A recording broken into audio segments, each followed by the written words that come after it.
રામાપીરના 24 અવતારી પરચાઓમાં હજુ પણ બીજા કેટલાક પ્રમુખ પ્રસંગો છે, જેમાં તેમની અસીમ કૃપા અને પરોપકારની ભાવના જોવા મળે છે. 9. નેતાલદેના કોઢ અને પાંગળાપણું મટાડવું. લગ્નનો પ્રસંગ. રામદેવજીના લગ્ન અમરકોટના સોઢા રાણાની પુત્રી નેતાલદે સાથે નક્કી થયા હતા. નેતાલદે જન્મથી પાંગળા ચાલી ન શકતા હતા અને તેમને કોઢની બીમારી હતી. અમરકોટના રાજાને ચિંતા હતી કે રામદેવજી આ જોઈને લગ્નની ના પાડી દેશે, પરંતુ જ્યારે લગ્ન મંડપમાં રામદેવજીએ નેતાલદેનો હાથ પકડ્યો, પાણી ગ્રહણ કર્યું, ત્યારે તેમની દિવ્ય શક્તિથી નેતાલદેનો કોઢ ગાયબ થઈ ગયો અને તેમના પગ સાજા થઈ ગયા. નેતાલદે એકદમ સ્વસ્થ થઈને ચાલતા વરરાજા સાથે ફેરા ફર્યા. 10. શેઠ ઝવેરચંદનો પરચો. ખોવાયેલું વહાણ પાછું મળવું. એક ઝવેરચંદ નામના શેઠનું કિંમતી માલસામાનથી ભરેલું વહાણ દરિયામાં ડૂબી ગયું હતું, જેથી તેઓ ખૂબ જ દેવાદાર અને દુઃખી થઈ ગયા હતા. તેમણે રામદેવ પીરની માનતા માની અને સાચા હૃદયથી પ્રાર્થના કરી.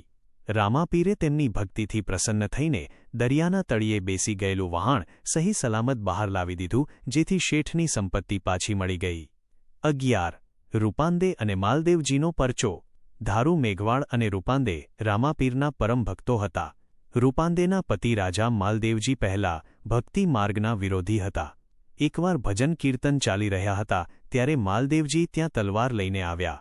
રામદેવજીની કૃપાથી ત્યાં એવો ચમત્કાર થયો કે માલદેવજીની તલવાર ફૂલોની માળા બની ગઈ અને આખી સભામાં દિવ્ય પ્રકાશ ફેલાઈ ગયો.